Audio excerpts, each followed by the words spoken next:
Here are 9 small speedrunning tips that your favorite speedrunners use that'll make you a pro in just minutes. Okay, so this first one is super easy.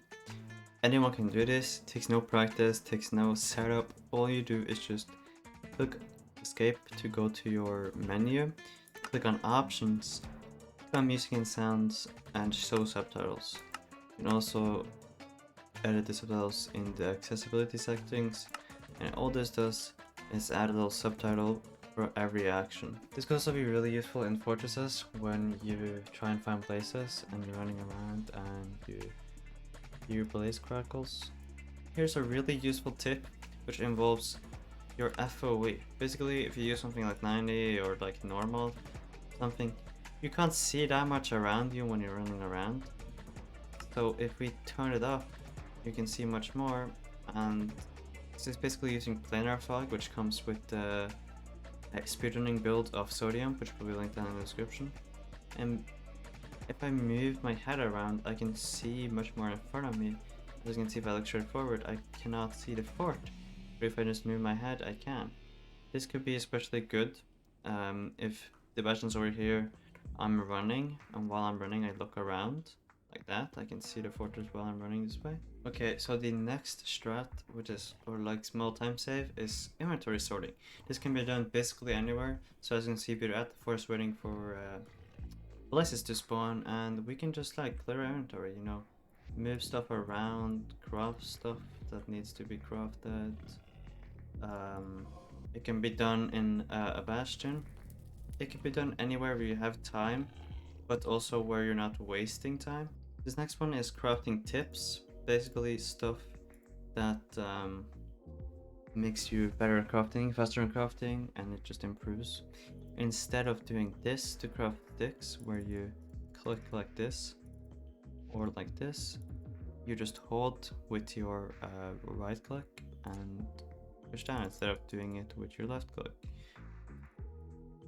As you can see, it's much faster to just do that than this, and you can just craft sticks like that. You can do this with like everything, and yep, it's faster.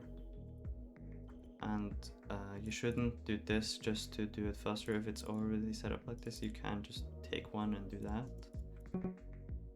Another thing is using the recipe book.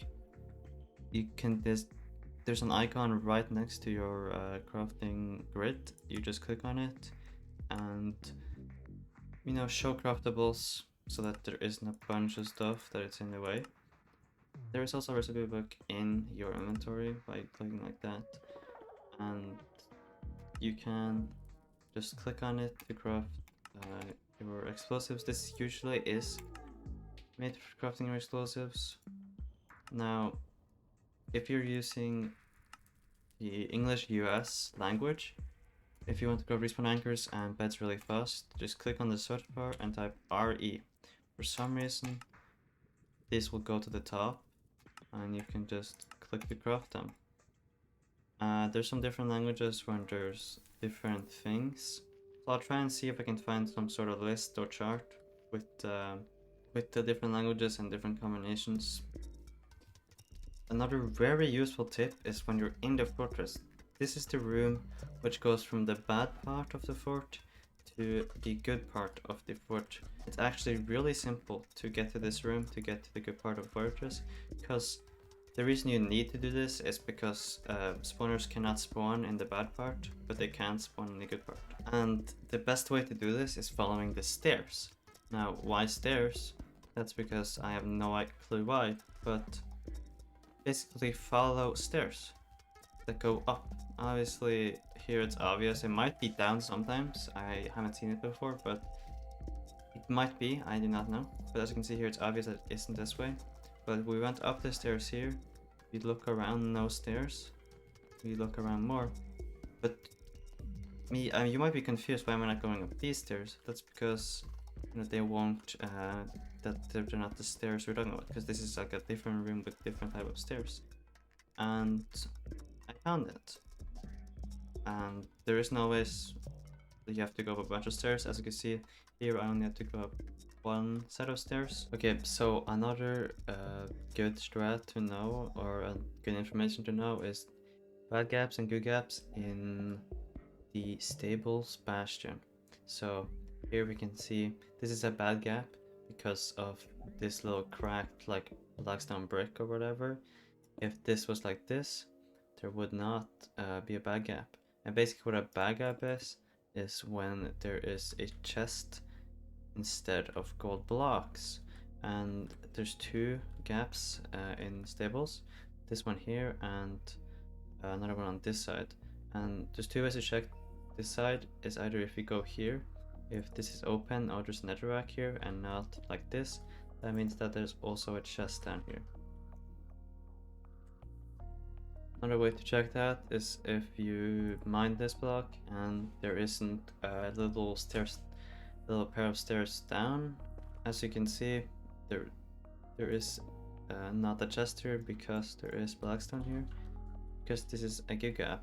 And if you mine this, it opens up, so it's a good gap. Another way to check if it's a good or a bad gap for the gaps is these little like things here on the side of the bastions. If this one was another block higher, it would be a bad gap, but since it's just one, that means that it's a good gap. Another tip is when you get into the end and you take note of what side the dragon is at, which means that when you go over here and you see the dragon is here, that means that you should place your obby how you would and then go the opposite direction. Basically, it's I can't really explain it, but the dragon AI, since it's over here and you're over here, you'll be more likely to have a perch. In this case, it's a southwest perch. If the dragon was here and you went this way, you would be more likely to have a northeast perch. It's a really simple tip. Just like take note of where the dragon is, and as you can see, it's already perched. Another useful tip is to take note of which way the dragon is flying. So now it's flying this way, meaning I'm supposed to be standing here, because then I'll do more damage than I would if the dragon was flying the other way. So as you can see here, dragon's flying the other way.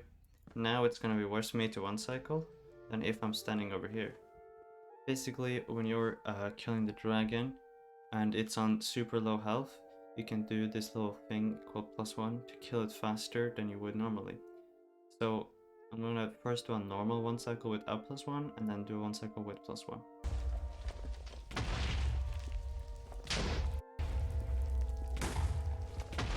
As you can see in this clip, the dragon's on super low health, and instead of letting it go all the way around to where the head is under my bed, I just instantly blow it up right after so that it will die. Because it's such low health that I don't need to do max damage. Another really simple tip is to learn how different bastions look. This is a bridge bastion. From the front, you can instantly notice that there's this chalice of gold blocks. This is only in their bridge bastions. There's also this like little pillar that goes, two pillars that goes up. You can notice it from these little like things here, and from the sides. You can from the top here, and sometimes from the bottom, like in the different how it like different things like holes and stuff generate. Also from this little these two like roads, the lava and like the platforms on the top. Second we're gonna look at is stables. As you can see, it's like inside the wall, but it's still pretty easy to know which one this is. From the sides you can like see that there's like this little thing where the gold is, and then next to that there is going to be a little box which is like a big box but it has a bunch of holes in it, and there's like layers to it like a little cake. And also in like the middle there's gonna be these pillars here, and also this like opening like it's being ripped apart. You can also if this was opened, you could also see these little like U-shaped stairs, like upside down U-shaped stair things, which are also layered. As you can see half of it. This is treasure. It's probably the easiest one to spot. You can check it from the back. You'll see like these little gold things on the top, and also these like ridges, which is always at the back. If you're here, you know, because there's like a little bridge that goes from the box to the towers. There's gonna be these uh, like lava things here. And also the easiest way to spot it is just a big box. Fourth and last bastion is housing. This one's probably also really easy to spot. It has like these towers which go in like a ring. In the middle there's this like a little thing here with some nether wart and a chest. You can also spot it from the top here because of the little staircase that goes down here.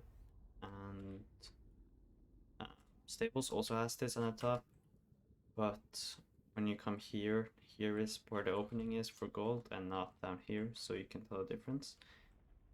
Another thing they have are like these almost like stables, but not a lot of them like stables, and you know it's not a box, it's just like a circle or an oval.